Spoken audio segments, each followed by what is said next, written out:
competition side of the thing. You guys are checking some stuff up. Cool. I'm going to bring the fourth one up right now. You guys ready for your next contestant? Excellent. Next call is a very funny guy. Please give it up for my buddy Paddy Mack.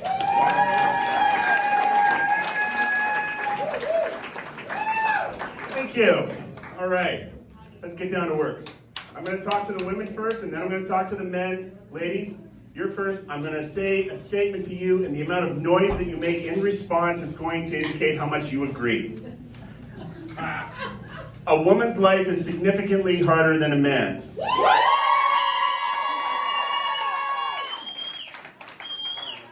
guys, I'm going to read you a statement now, and the amount of noise that you make in return is going to indicate how much you agree.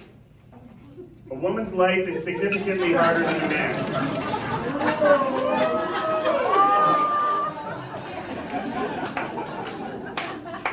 There's like 5 guys in this bar that want to get laid. Jesus Christ, where were you, fellas? I mean, I know where you should have been. And I know why you didn't speak up, too. Because in your heart of hearts... We're pussies! But they do, in fact, agree and believe that their life is harder than a woman's. And they would be incorrect. And at the end of the day, I don't know what else they got to do to prove, but I do admire the way a man will die on that hill to prove it. They're like, you know what, man, I hate every time you argue with a woman about whose life is harder, they always throw menstruation and pregnancy in your face. Look, am I the only guy in this room that thinks that that's a really weird time to expect a woman to fight fair? I mean, the history has shown us is if you want to win a war and you got the bombs and they don't, you drop the fucking bombs. And menstruation and pregnancy are they're the Hiroshima and Nagasaki in the argument over whose life is harder, men or women. I mean, holy shitballs, it's not even close. But you know what? If you don't believe me, let's just examine the evidence and we'll decide for ourselves. From the age of 12 until the uterus quits, a woman bleeds every single month just to let her know she's not pregnant. Now look, I wasn't there when they handed out the roles and responsibilities, but whoever negotiated for women fucked up. I'm telling you right now, the G-string union did not represent its membership effectively. Holy shit. Like, if that was my reality, I would be a bitch every single day of my life. I'd be unbearable. Holy, none of this PMS shit. No. It'd be the pre-menstrual syndrome, the premenstrual syndrome, the during menstrual syndrome, and the post-menstrual syndrome. And I'd be unbearable. People would be like, Patty, why are you such a bitch all the time? You want to know why? Okay, I'm going to tell you why. Because in 18 days, 14 hours, 32 minutes, 16 seconds, I'm going to have blood running out of my cock for a week. It's either that or the fact that I got to do it all over again next month, or because I've been doing it for the last 40 years, or because my only options to get out of it were get pregnant, have a hysterectomy, go through menopause, or death. But you know what I admire most about women is that women don't complain about it. They don't play that card enough. Like, holy shit, I've had this conversation with women. And they're like, I'm like, how many kids do you have? I have 3 kids. They are the love of my life. And I don't know what I did to deserve such happiness.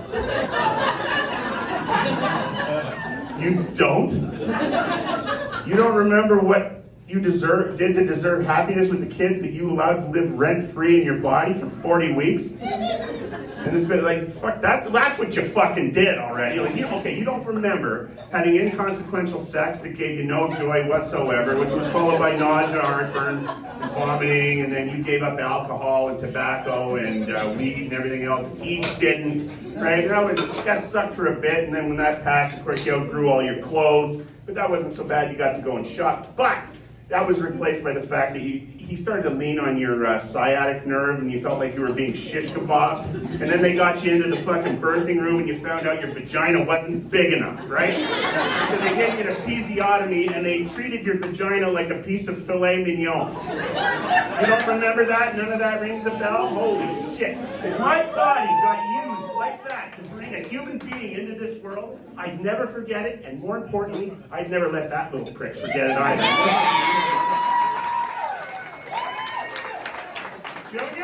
Junior, I want you to go outside, and I want you to mow the lawn before you hang out with your friends.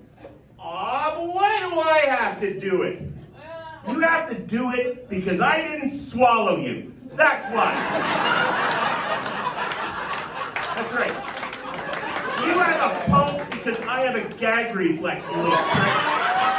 That's right. There was 130 million of you in that fucking load, and I got you. Now do me a favor, get out there and stop acting like the poster boy for birth control.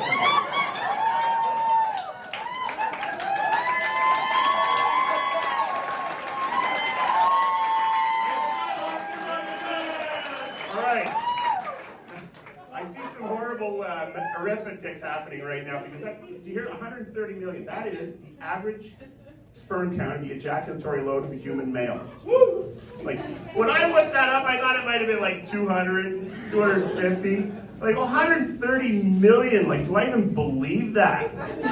Like, I don't give a shit at this point. I don't have to swallow it, right? But I mean, no, but I mean, I'm telling you though, the worst part of it is I can see like you guys, you're like, holy shit, is that true? 130, nobody told me that. 130 million, you get 1,000 blowjobs. I swallowed, I don't know, 25% of the time.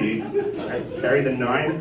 Holy shit, I swallowed the Earth's population like 30 times! Oh, God, every time I do it, it's like having 20 Holocausts in my mouth. Oh, I know. It's awful, but then you know what? You haven't even had the kid yet. If you avail yourself of that option, that one option to avoid menstruation, then boys, I tell you, if you haven't watched a vagina bring a baby into this world, I am telling you that is the ultimate Y chromosome lottery that you've hit. You should masturbate every day to thank your dick for the baby that has saved you. Because you look down the barrel of the stirrups, okay, not and you realize your only contribution to this whole process was an orgasm. That must be even hers, for Christ's sake. I'd love to stand here and tell you my 2 kids are born of earth-shattering sex with a painting fell at the wall and a bed frame collapsed and the dog went mental and the neighbor called the cops. You can't do that in 60 seconds. It's impossible. That's right. Men are about as important to the procreation process as an Allen key is for a piece of IKEA furniture. You can't make a little fucker without us, but after you make it, you're never going to use us again.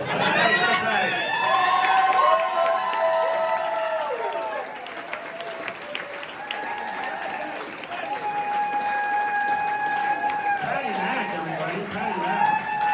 One of his favorite feminists, Paddy Mack. All right. We got one more contestant tonight in the contest, in the short contest of 5. You guys still got energy for one more contestant? All right. Please, a very warm welcome.